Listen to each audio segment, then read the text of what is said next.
Bon quoi. Ça tourne, tu peux faire un petit clap chacun. Bandit 2, Jean. B middle. C'est la nouvelle un peu tendance là. Avant il y avait les B-, les B+, maintenant ils refont tous des B comme on a connu il y a quelques années, entre ni la moins ni la plus, une vraie B quoi. Celle-ci on a 5,5 d'allongement, on a un poids de 3,240 kg pour celle qui fait 75 à 95 de PTV. 55 cellules. Ouais. Et du coup, on a quand même chose qui est plutôt léger, 3,240 kg, ça reste plutôt léger pour une voile de cette catégorie-là, avec des vrais élévateurs en plus, donc... vrais élévateurs, tu veux dire. Pas du Dimea tout light, voilà. Des fois... Des élévateurs en sangle, quoi. Voilà, facile, en sangle un petit peu rigide, facile à appréhender, avec une couleur pour les avants. Allez, si tu veux parler des élévateurs, moi je vais commencer juste par le truc que je trouve que j'ai pas aimé sur State. C'est à mon sens... Il manque vraiment une poignée pour piloter aux arrières ou un renvoi entre B et C pour que... il y est, mais t'as vu, il est hyper bas. Alors tu te poses la question, est-ce qu'il faut piloter plus bas? En tout cas, il est pas efficient, quoi. Je trouve pas ça... Ça fait entre guillemets vieillot comme élévateur, comme dirait Laurent là, dans le sens où t'as pas de... C'est pas évident de piloter aux arrières. Alors on sait que maintenant c'est hyper important de piloter aux arrières, même des niveaux de voile, de s'habituer à ça.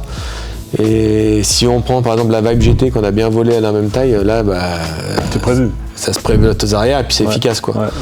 Là tu prends, si tu prends les arrières un peu haut, tu bouges vraiment que l'arrière, ça fait pas grand chose. Si tu prends en bas, c'est bizarre, t'es vraiment bas. Et puis, on n'a pas l'impression de retenir l'aile. Bon, après, on est sur du B, mais il y a des ailes B qui permettent un pilotage aux arrières vraiment précis. Et elle, il manque ce petit truc-là. Tout à fait. Tu vois, la Vibe, elle a une petite barre. La Ico de mémoire, c'est un petit reposement, on va dire, là, qui est fait derrière, qui est pas. Moi, j'aime beaucoup. Qui est bien, puis tu sais où tirer, en fait, quoi. Et, après, c'est plus ou moins efficace selon les ailes, mais là, c'est pas, pour le coup, pas très efficace, quoi. Par contre, si on a passé ce côté désagréable, le reste du vol, il est super agréable, quoi. Le virage, pour moi, j'ai essayé la Ico, la Vibe et celle-ci dans la catégorie. J'ai pas essayé les Livy ou les Air Design, mais pour moi, c'est le meilleur virage. En tout cas, c'est celui que je préfère, quoi. Ça tourne super bien. C'est souple dans la main aussi. Il y a cette souplesse, il n'y a pas besoin de... c'est souple, quoi. C'est souple, mais c'est précis. Des fois, c'est souple, c'est précis, et puis ça tourne bien, quoi. C'est vraiment rigolo à faire tourner, quoi. Et puis après, pareil, le côté rassurant, le côté... on sent cette voile, quoi, qui vit bien dans l'air, qui avance comme une baie middle, c'est-à-dire qu'on ne lui demande pas plus de puissance que ça. Mais on a pu essayer, d'ailleurs, je me rappelle Laurent, dans l'hiver, la première fois qu'il avait essayé, il était surpris depuis plan fait, de rejoindre le verrier avec très peu de plafond, 1100, 1002 maxi, je crois, et de pénétrer de cette façon face à du vent de face. Carrément. Donc, et qui avançait vraiment très bien. Donc, en perf, on est vraiment dans le coup avec une petite Bandit 2 là. Et l'autre jour, j'ai volé avec Gabin qui avait la Calypso, du coup la baie accessible de chez Jean. L'écart de perf, il était en plus, j'ai pas la même taille, mais quand même, c'était flagrant, quoi. C'était vraiment au-dessus, quoi. Et je pense qu'on n'est pas très loin d'une B+, même une B+, qui a 2-3 ans, ça se trouve en perf, on est vraiment pas loin.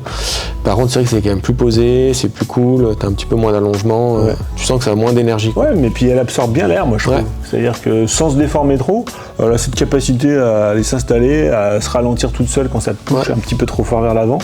Et c'est super agréable, quoi. C'est rassurant. Et puis tu noyotes comme tu veux, c'est hyper précis, tu sers vraiment... C'est vraiment les ailes où tu peux enrouler près du relief, tu sais que tu resserres, ça va retourner, que ça dégrade pas plus que ça. Et c'est sûrement dû aussi au fait que c'est pas très lourd, le manque, pas le manque d'énergie, parce que c'est pas le mot, mais peu d'inertie, exactement.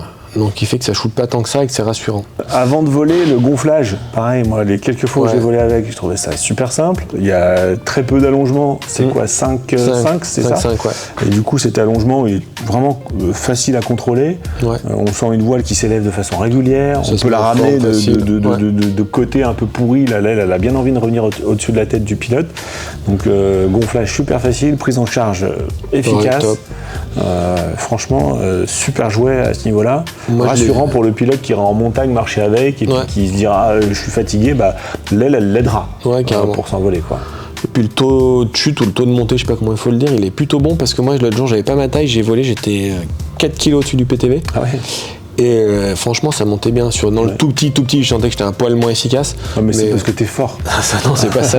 Et non, ça monte vraiment bien et c'est surprenant, quoi. Non, du fait que je pense que ça noyette bien, que ça tourne bien. Oui, c'est précis, tu la mets où tu veux. C'est efficace et je pensais que j'allais être à la rue et non, ça vole bien.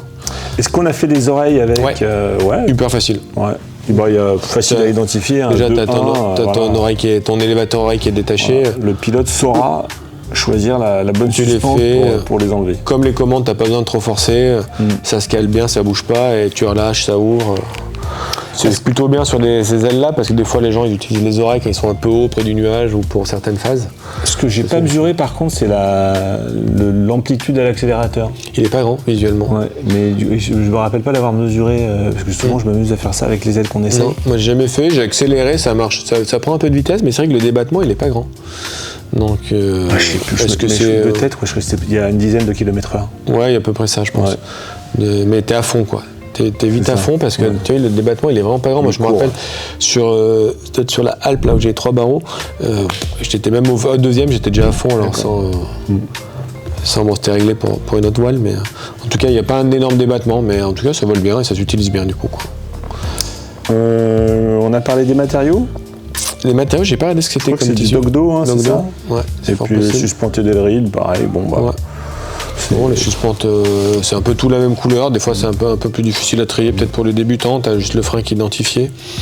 Voilà, c'est pas gainé, mais ça se démêle plutôt bien. En tout cas, j'ai pas été embêté sur toutes les phases de vol. Moi, j'aime bien leurs boutons pression qui sont comme ça assez gros parce qu'il y en a qui se déclipsent vers le bas, là tu les déclipses dans tous les sens, c'est pas mal. Parce que des fois en l'air, moi je les reclipse pour faire autre chose et ça se récupère bien. Donc voilà, c'est plutôt bien fini, c'est du jean, hein, donc ça fait partie des gens qui finissent plutôt bien les voiles. Ouais. Il y a le nouveau design jean qui existe maintenant depuis 6 mois ou 1 an, là, d'une grosse année. Ouais, et puis ça a vraiment changé le truc, c'est vraiment joli. Ça change la gueule. Ça donne vraiment plus racé, quoi, ça l'affine. Autant j'aimais vraiment pas les anciennes, autant celle-ci je les trouve plutôt jolies. Ouais. Et puis ils ont changé un peu de couleur, ça fait du bien. Voilà. Donc ça reste une bonne baie, quelqu'un qui s'est mis des heures avec sa voile école ou qui avait une A+, et qui veut passer là-dessus, moi je pense qu'il n'y a aucun problème. Ça peut être vraiment une bonne voile pour attaquer à faire du cross, pour se faire plaisir, pour même un pilote qui a de l'expérience, qui veut voler en local avec quelque chose qui tourne bien et qui est vraiment rigolo. Faire du marché-vol, c'est assez polyvalent, ça fait hyper compact, là tu vois, on l'a pas compacté. Moi je suis arrivé à l'entraîner avec tout petit sac avec les petits cocons, voire avec une petite sellette assise légère, là tu peux faire un bon truc polyvalent quoi. En termes de perf, quoi, on sera un petit peu moins perf dans du B+, qu'une Theta, je pense, un peu moins péchu. Ouais, ça c'est moins péchu, c'est sûr. On aura la même perf qu'avec une Arac. On a quelque chose qui glisse bien. On sera dans la même catégorie quasiment en termes de perf qu'une Ico. Ouais, c'est ça. On a quelque chose qui est bien installé dans le milieu du B, quoi. Ouais. Et certainement la Vibes GT qui est un poil au-dessus. On le sent dans son ressenti, c'est déjà un peu son côté accessible, il se conviendra bien à un jeune pilote. Quoi. Et puis moi pareil, le virage, j'ai vraiment adoré comme ça tournait quoi. Ouais. C'était fun à faire voler quoi. Une bonne entrée en matière pour du B, pour quelqu'un qui vole déjà correctement et qui veut progresser quoi. Moi si je dois résumer, en un mot, moi je dirais une voile qui donne confiance. Ouais. Simple et fun, tu vois, c'est vraiment tu te prends pas tête et qui rigolote quoi. Ouais. Moi j'aime bien ça. T'en as des fois qui donnent confiance mais qui sont chiantes je trouve. Ouais. Elle est confiante il y a ce côté fun avec. Ouais, mais elle est rigolote, tu peux te faire plaisir. Et même un mec qui fait du soaring ou quoi, je pense qu'il y a moyen de rigoler avec ça quoi. Tout à fait. Forcément, c'est pour se faire un avis, on peut que dire aux gens, venez l'essayer. Au shop là, elle est en test là depuis quelques semaines, mois. Venez l'essayer. Contactez-nous, vous pouvez l'avoir sur le site internet, bien sûr, lespassagiersduvent.com. Et puis venez l'essayer au shop, venez échanger avec nous. Nous, il y a de plus en plus de pilotes qui les essaient au quotidien. On a des retours, des feedbacks de tous ces gens et on sera content de vous faire part de ça. C'est le meilleur moyen de faire son avis. Et puis entre ton ressenti, mon ressenti, les différences, et puis entre la sellette que tu utilises, entre le vécu que tu avais avant, voilà. Le meilleur moyen de se faire sa propre idée, c'est de se mettre ses fesses dessous et de l'essayer. Ouais. On a cette chance-là ici de pouvoir essayer le matos, donc il faut en profiter. Le magasin est là, le shop, le déco est à 10 minutes et c'est ça. Gaz. Voilà. Allez. Bon.